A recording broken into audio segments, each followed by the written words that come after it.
agora sobre anestésico. Deixa eu pegar aqui. Os anestésicos, o que eles fazem, né, no sistema nervoso central?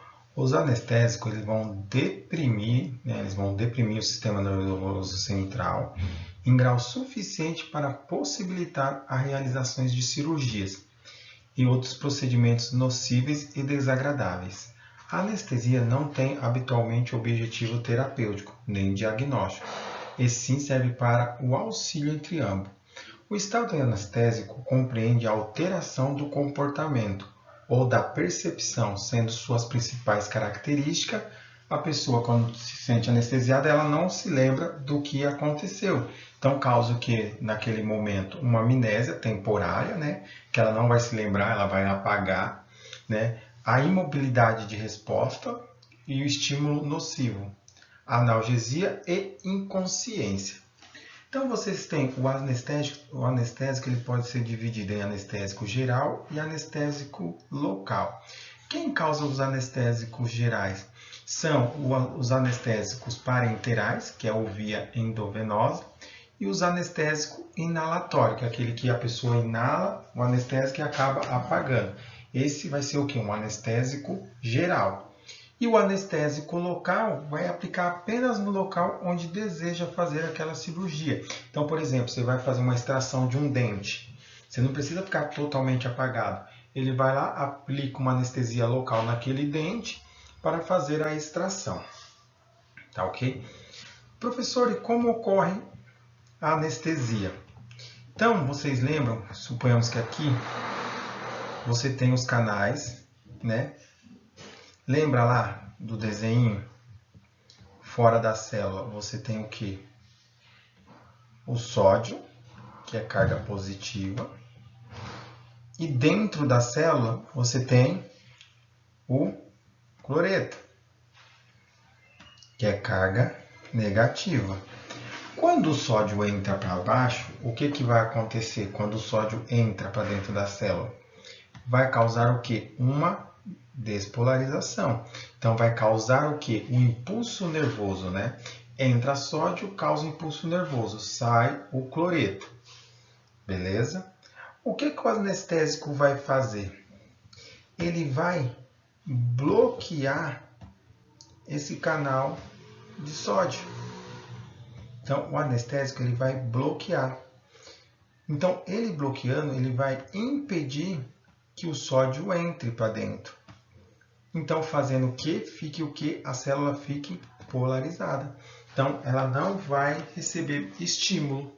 Então, por isso que fica anestesiado naquele local. Beleza? Gente, se tiver um pouco rápido, é só vocês me falarem, tá? Então, o que acontece? Quando você não tem a mudança do negativo para o positivo, o anestésico, o que ele vai fazer? Ele vai bloquear o canal de sódio. Sendo assim, não vai existir a diferença da concentração. Não havendo diferença na concentração, o que ele vai fazer? Ele vai evitar a transmissão do impulso nervoso.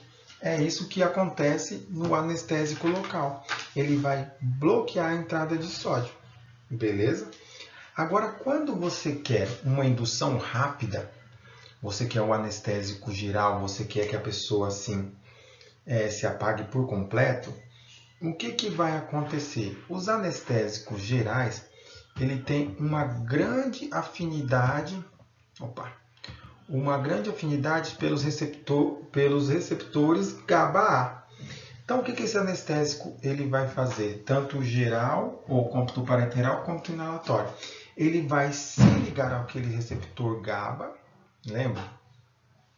Ele vai se ligar ao receptor GABA. Então, suponhamos que ele se liga aqui ao receptor GABA. E o que ele vai fazer? Ele vai deixar maior abertura do canal de cloreto. O cloreto é negativo. Quanto mais cloreto você entra para dentro da célula, maior a hipopolarização. Causando assim uma hipopolarização, você vai fazer o quê? Você vai bloquear a excitação do neurotransmissor. Você bloqueando a excitação do neurotransmissor, você evita o impulso nervoso também. Tá? Então, assim também funcionam os anestésicos gerais. Ele vai se ligar ao receptor GABA-A, abrindo os canais de cloreto em maior tempo, deixando os canais de cloreto maior tempo ligados. O cloreto que é negativo vai entrar para dentro da célula, causando uma hiperpolarização, assim não acontecendo a excitação do neurônio transmissor. Beleza? A pessoa vai ficar em estado de repouso. Não vai receber aquele impulso. Lembra aquele estímulo que a gente mostrou nos neurônios? Então a pessoa não recebe aquele estímulo, então ela fica anestesiada. Tá ok?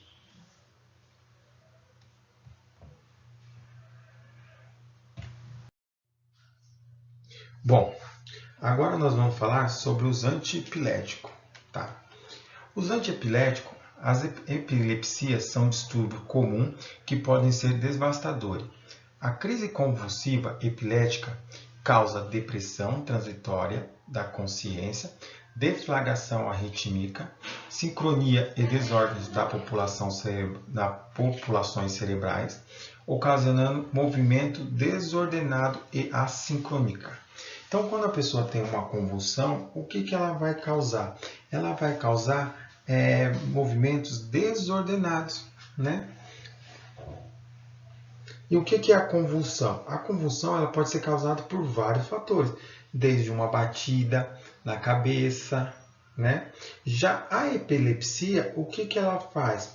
Ela apresenta convulsões de forma decorrente. Então a pessoa vai sempre estar apresentando convulsões, sem mesmo ter um trauma. Tá? Então, epilepsia é isso, é a pessoa que apresenta convulsões de forma recorrente. Então, a pessoa pode apresentar convulsão hoje, daqui 3 dias apresentar de novo. Daqui 2 dias apresentar de novo. Ela vai apresentando convulsões recorrentes. Tá? Já a pessoa, quando tem apenas uma convulsão, essa convulsão pode ser por trauma. Por exemplo, uma batida na cabeça, uma pancada. Então, teve alguma coisa que causou essa convulsão. Já a epilepsia, não. A epilepsia vai apresentar várias convulsões de forma recorrente. Tá? E o que pode causar quando a pessoa tem epilepsia? Como a gente estava falando, ela vai apresentar o quê? Ela vai apresentar movimentações desordenadas. Então você vê que a pessoa ela fica se debatendo, ela fica com os músculos rígidos e depois aqueles músculos daquela pessoa entram em repouso, que às vezes até de entrar em repouso ela relaxa, que até relaxa a parte do esfíncter, que está tão relaxado que a pessoa é perigoso evacuar nas calças, mesmo desacordada. E a pessoa não se lembra que convulsionou, então ela não se lembra de nada do período em que ela está convulsionando. Tá? Bom, o que mais que eu tinha para falar para vocês? As principais classes de medicamentos utilizados na terapia da crise convulsiva epilética são indatoína, os barbitúricos, tá vendo? Ó, os barbitúricos vão servir para quase tudo. O que vai mudar vai ser as dosagens. Imunoestimulbeno, succinimida e outros fármacos convulsivantes, como ácido valpórico, gabapentina, pregabalina, entre outros. Esses fármacos, o que eles vão fazer? Eles vão potencializar o neurotransmissor do GABA, que vai ser o que? Inibitório. Ou esses fármacos eles podem ser o que? Antagonista do neurotransmissor excitatório. E também esses fármacos podem bloquear os canais de sódio e cálcio. Por quê?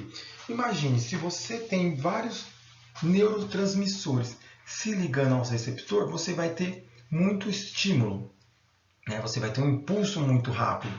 Então é isso que vai acabar causando a epilepsia.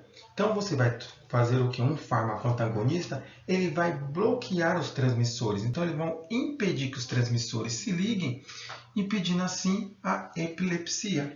Tá? Ou ele vai potencializar o neurotransmissor GABA. Lembra que o GABA, lá naquela tabelinha que eu dei logo no começo, que o GABA ele tem ação inibitória? Né? Beleza?